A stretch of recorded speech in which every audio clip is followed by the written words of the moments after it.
Restoration is the title of our Sunday school lesson today, for the 8th of September, 2024. This is a review of the Church of God in Christ Power for Living Legacy Bible Study of the 2024 Fall Quarter, Unit 1, Lesson 2, Sunday School Lesson. Our Fall Quarter focused theme is entitled, Sustaining Hope. For the month of September, Unit 1, our study focus is entitled, The Days Are Surely Coming. Welcome to our Gospel Works Sunday School Scholars YouTube channel Sunday School Lesson Review. Like us, then love us. Become a subscriber today. Let's pray. Lord God of Abraham, Isaac, and Jacob, please send your anointing and wisdom upon us like the latter-day rain, so that we can spiritually grow into the perfections you have desired for us to grow into. Please anoint our minds, our bodies, and our souls to be holy vessels for you, Lord God, every day, and let your Holy Spirit rest, rule, and abide with us today, and forevermore. Let our gospel works be a hallmark in this journey faith walk with you, for your glory and your honor, and your majesty, we pray today. In the name of Jesus, your precious Son, who is our Lord and our blessed Redeemer Savior. Amen, and thank you, Jesus. Let's walk out into the waters today and wade in the healing pool where the power of God is troubling the waters and washing away sins, and forgiving our transgressions, our trespasses, and creating in us new hearts no longer weighted down with iniquity. We are sanctified and cleansed today by hearing and obeying the Holy Spirit-powered living words of God. Yes, a good Ephesians 5:26, soul washing in the divine words of God will inspire us today in this lesson study. Thank you, Jesus. Amen. Gospel works hard in the name of Jesus to present to you a righteous study of the words of God, written in the Holy Bible for your edification and growth. Please let us know if you need intercessory prayer. Thank you. Today's Sunday School Scholars Holy Bible Study references are taken from the Church of God in Christ 2024 Study Reference Commentary. Today's Sunday School Scholars Bible-based scriptures are taken from the Old Testament book of Jeremiah chapter 31, verses 31 through 37. Today's Sunday School Scholars Lesson Bible Truth. Jeremiah assured the people of God that God would make a new covenant with them, that would nurture them, and equip them, not only for present-day living, but also for future-day living. Today's Sunday School Scholars Lesson Memory Verse. Behold, the days come, saith the Lord, that I will make a new covenant with the house of Israel, and with the house of Judah. Jeremiah 31:31. Today's Sunday School Scholars Lesson Focus Bible Aims. By the end of the lesson, we will know God's new covenant to reveal himself to all of his people, forgive their sins, and hold them accountable, sense the relief and joy that comes from starting over in an agreement with someone, and make plans for renewing our personal covenant with God. Today's Sunday School Scholars Background assignment is to study Jeremiah chapter 31 and Hebrews chapter 8, verses 1 through 7 and 13. Read and incorporate the insights gained from the background scriptures into your study of today's lesson. Today's Sunday School Scholars Central Focus Bible Study Lesson Overview aims. Our Central Bible Life Need aim. As Sunday school scholars of the Holy Bible, We need to realize that sometimes agreements and relationships must be revised, or renewed, or revitalized. Our Central Bible Learning aim. As Sunday school scholars of the Holy Bible, we will learn that the New Covenant is a relational knowledge of God, agreement. Our central Bible application aim. As Sunday school scholars of the Holy Bible, We must worship God in spirit and in truth by confessing our sins, trespasses, transgressions, and any iniquity in our hearts, daily. We know being honest with God and believing that God is willing and able to forgive us our trespasses and renew a right spirit within us, is the only way we are going to obtain and keep saved, sanctified, and filled with the Holy Spirit of God, which seals us toward the day of our full redemption salvation. Our Central Sunday School Scholars of the Holy Bible Lesson response. as Christians of the faith, we will renew our commitments to God in formal and informal ways.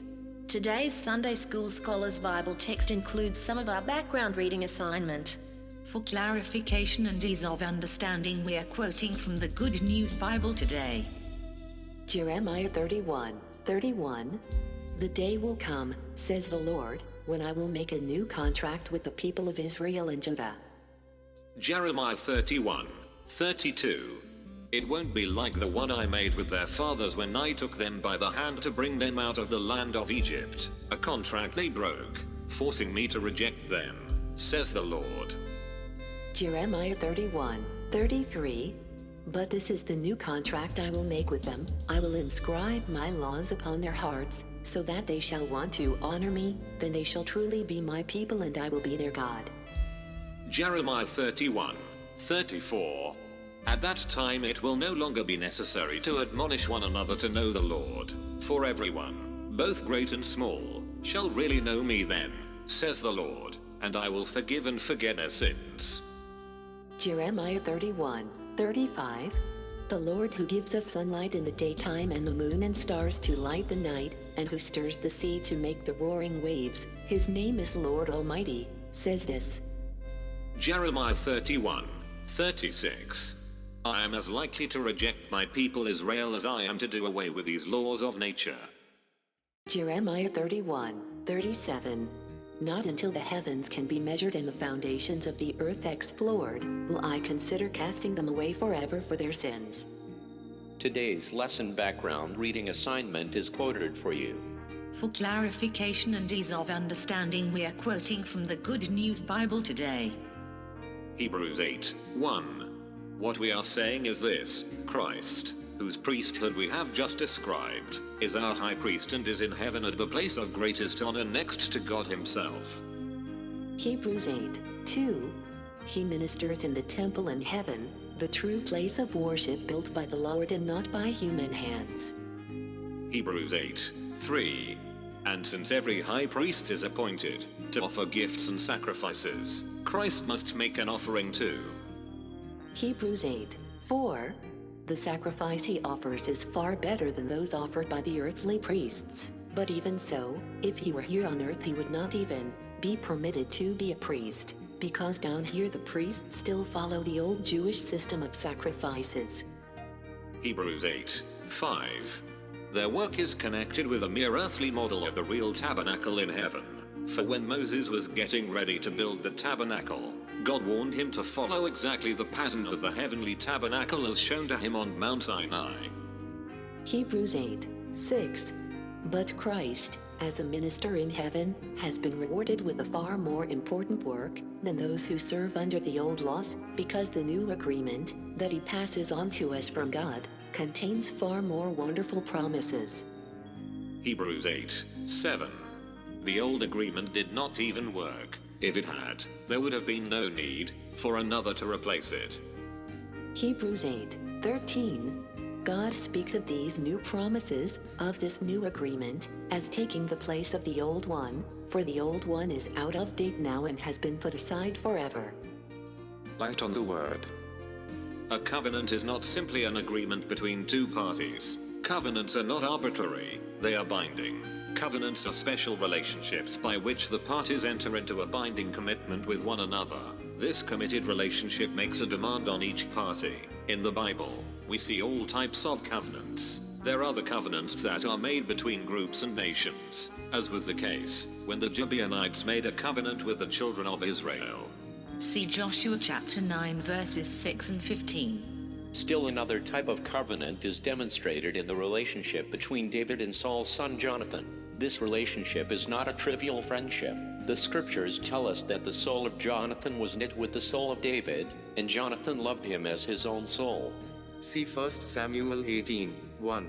Throughout the Old Testament, the covenant between God and the children of Israel provided God's love and protection for the children of Israel, and in return they pledged to recognize the God Jehovah as their one and only sovereign God over them, and to worship Him and serve Him all of the days of their lives.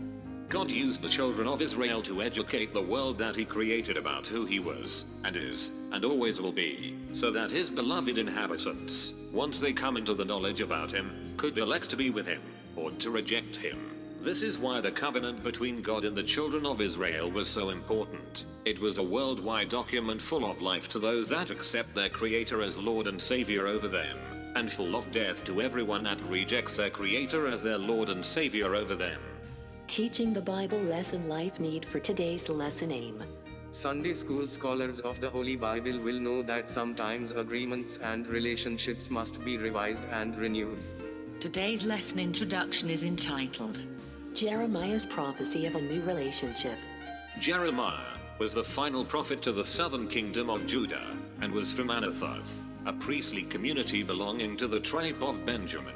Under the instruction of the Lord, Jeremiah wrote to the people of Judah that had been captured and taken into captivity by the powerful nation of Babylonia. Despite admonitions and warnings delivered by the godly prophets like Jeremiah, the people of Judah had shown themselves unwilling to change and were unrepentant.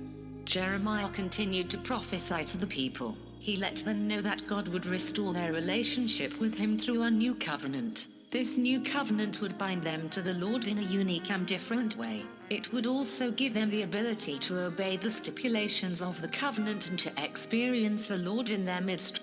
Bible learning aim. Sunday school scholars of the Holy Bible will learn that the new covenant is a relational knowledge of God. Section 1 of our study outline is entitled, God Offers a New Covenant, and covers Jeremiah chapter 31, verse 31 and 32. We must keep in mind that Judah's continued unfaithfulness and failure to return to God was a national breach of their covenant with Him. This initial covenant was made on Mount Sinai after the exodus of the children of Israel from Egypt. Now, Jeremiah declares that God is instituting a new covenant. There is to be a change in the relationship between God and His chosen people. Jeremiah clearly typifies the names of the nations as the houses of Israel and of Judah. As joint partners to the new covenant agreement with their God Jehovah, they will be recipients of His new covenant agreement's stipulated promises. A new beginning. Jeremiah 31:31. Behold, the days come, saith the Lord, that I will make a new covenant with the house of Israel, and with the house of Judah. Jeremiah 31:32. Not according to the covenant that I made with their fathers in the day that I took them by the hand to bring them out of the land of Egypt, which my covenant they break, although I was an husband unto them, saith the Lord. Beginning with this passage, the Lord Jehovah, the self-existing one, continued His message of hope to the nations of Israel and Judah. God's promises included the making of a new covenant with the nations of Israel and Judah. See Hebrews chapter 8, verses 8 and 9. Previously, God had established a covenant agreement with the children of Israel at the foot of Mount Sinai. Moses had been given God's laws for the children of Israel to observe and conduct themselves. These laws required effort on the part of the Israelites, and could be understood to be more material than spiritual, in a sense that they were more about physical works and deeds, rather than the spiritual needs and development of the soul, which is God's gift to every human, through Adam. Please explain. God exhaled His breath into the lungs of Adam, and Adam became a living soul, sustained by the breath of God. Our souls are sustained by the living breath of God. and because of that we should hear and obey every word that God speaks to us. The new covenant that God will make in days to come looks forward to the time of Christ, and the grace of God that will be available only through him. Even though God took the children of Israel by the hand, led them out of Egypt, and walked with them in the wilderness the way a husband would guide his wife, they would be unfaithful to him and break their covenant. This Mosaic covenant the Israelites were able to break because it demanded a particular behavior. However, the new covenant that God was promising through Jeremiah to make with the nations would be grounded in the work of Christ and require only acceptance of Christ to trigger God's grace. A light on the word subtitled From brokenness to restoration. Jeremiah points out that this new covenant will be quite different from the previous Mosaic covenant. We will recall that while Moses was talking to God, the children of Israel had grown impatient and subsequently constructed a golden calf to worship. See Exodus chapter 32.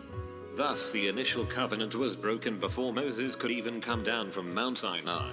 Moreover, the phrase "I took them by the hand" shows us the parental approach God used toward Israel. It is very interesting to note that the imagery Jeremiah uses to denote God's faithfulness toward Israel is that of a husband. While a husband-wife relationship certainly makes the point of faithfulness, it is a bit odd that such an analogy would be used to describe the relationship between the Creator and his obviously inferior creation. Here we see the loving quality of God's character exemplified. As the children of Israel wandered through the hostile desert, God, like a loving husband, had protected them and provided for Israel. This imagery also foreshadows Christ's fulfillment in the New Testament as a loving husband of his bride, the church. See Ephesians 5:23. Section 2 of our study outline is entitled A Covenant of Love and covers Jeremiah chapter 31, verse 33 and 34. Jeremiah goes on to point out a major difference between the Mosaic and the New Covenant: its character. The previous covenant had been written on stone tablets. It had been a legalistic mechanism whereby the people would follow the laws and statutes of God. This new covenant would be intrinsic in nature, and so it would be inscribed in their hearts. Here we see that God wants his people to recognize the corrupting effects of their sin, that it actually destroys them both externally and internally. Our subtitled outline for Section 2 is entitled A New Covenant, Jeremiah 31:33. But this shall be the covenant that I will make with the house of Israel. After those days, saith the Lord, I will put my law in their inward parts, and write it in their hearts, and will be their God, and they shall be my people. Because God's new covenant would be located in the inward parts of each person and written upon the hearts, it differentiates itself from the old covenant that was written on stone. The old covenant was written by the finger of God on stone tablets, and through Moses, was laid before the people for them to accept or reject. Under the old covenant, if God's laws were accepted, then they would be followed and could be received into their hearts. However, the possibility remained that they could reject God's law. Embedded within the Old Covenant were the kernels of righteousness that would be the fruit of obedient adherence to the commands of the law, but those kernels were presented externally to the people. The new covenant was to be internal, and righteousness would come on the basis of belief in the Messiah, Jesus Christ. The promise of a new covenant should be understood as a completion of the old covenant, where God pledged this special relationship between himself and his people. See Exodus 29:45 and Leviticus 26:12. Jeremiah 31:34. And they shall teach no more every man his neighbor, and every man his brother, saying, Know the Lord, for they shall all know me, from the least of them unto the greatest of them, saith the Lord, for I will forgive their iniquity, and I will remember their sin no more. The light and knowledge of God will be freely available to all who believe. Under the new covenant, it will no longer be necessary for anyone to receive individual instruction and have others teach the ways of God, because everyone will personally and have access to God and his wisdom. Nothing of God will be hidden from his people, because his laws and precepts will be written internally upon each individual heart, and all will know for themselves what pleases or displeases God. In the event that errors in judgment are made, God will forgive their iniquity, and in forgiving will remember the offense no more. This is a glorious promise to future Israel and to all who come to God through Christ because of them. Light on the word. God is in control. In these verses, Jeremiah offers even greater hope to the captives to whom he is writing. It is God, the prophet posits, who can control the uncontrollable. The intricate cycles of day and night and the motion and movement of seas are under the sovereign control of God. God alone orders and controls nature. Jeremiah now presents a powerful argument for God to his readers. In order for Israel not to belong to God, God would have to discard his control of nature itself.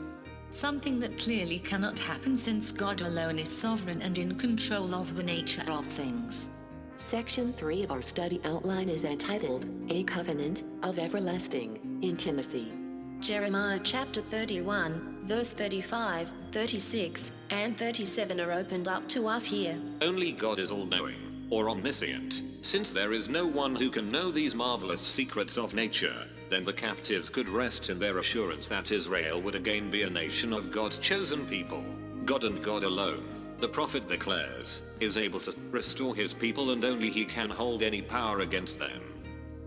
A promise of restoration, verses 35, 36, and 37.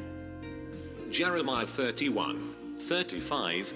Thus saith the Lord, which giveth the sun for a light by day, and the ordinances of the moon and of the stars for a light by night, which divideth the sea when the waves thereof roar. The Lord of hosts is his name. Jeremiah 31, 36. If those ordinances depart from before me, saith the Lord, then the seed of Israel also shall cease from being a nation before me forever. These verses proceed to show why God, by his intrinsic nature, cannot fail in the fulfillment of the covenant he has made with Israel. God created, God controls, and God sustains. God put the sun in place and established its purpose to give light and heat to the earth. He then put the moon in place and the stars with it. According to his ordinances, they have their regular duties and functions. God divides the bounds for the sea, and when the waves threaten to overrun its bounds, he quiets those waves with a word. These things must be so because they all exist to serve him. See Psalm 119, 90 and 91. God's people and his church need only look around and observe nature to understand that as nature is subject to God's ordinances, and relies upon God's faithfulness for its continuance, so too are we, God's holy people, God's holy church, which are from the seed of Israel. We will not cease, nor will we come to an end. Because our Lord God is sovereign over us, we are his sons and daughters, born to him by his Holy Spirit, and created in his image to do his sovereign will. Hallelujah, thank you, Jesus. Let's shout amen for God's grace and divine mercy today. God is good to us all of the time. Amen. Jeremiah chapter 31, verse 37.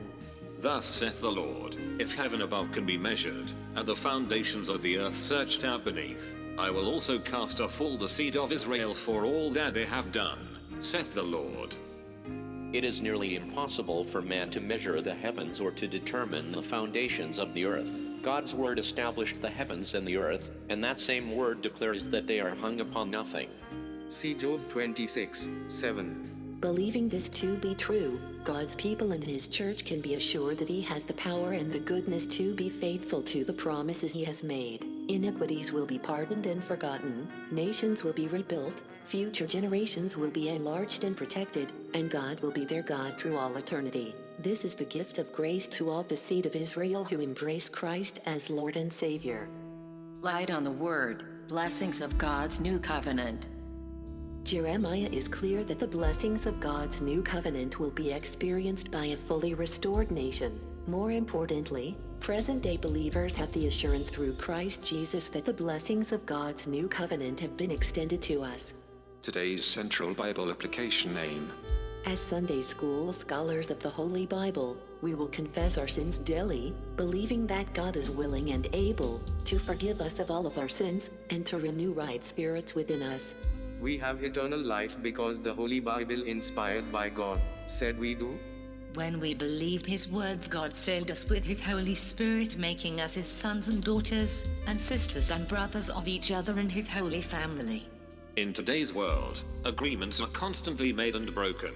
It seems that no one's word can be trusted. Corporations make agreements with their customers that they readily break. Governments make agreements with their citizens and with other nations, only to break those as well. God gives us more than just a flimsy human agreement. His new covenant is backed by Jesus' death on the cross. This was his demonstration and pledge of his love for us. Our response ought to be one of gratitude and sharing this love with others. Today's Central Students' response to the lesson. As Sunday School scholars of the Holy Bible, we will renew our commitments to God by living our lives wholly sanctified for God's glory daily.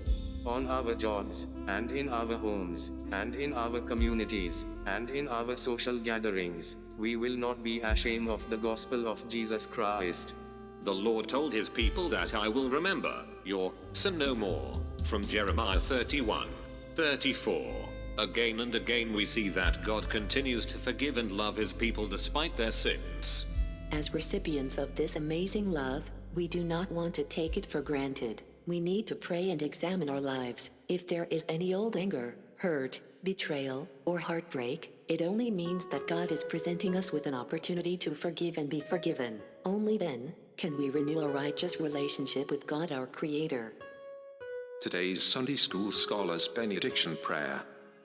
Lord, forgive us as we forgive others. Let us not hold grudges or become envious or prideful in our thoughts, actions, or deeds. As we help to bend the broken pieces of so many shattered lives, we look to you for our peace, comfort, and care. In Jesus' name we pray.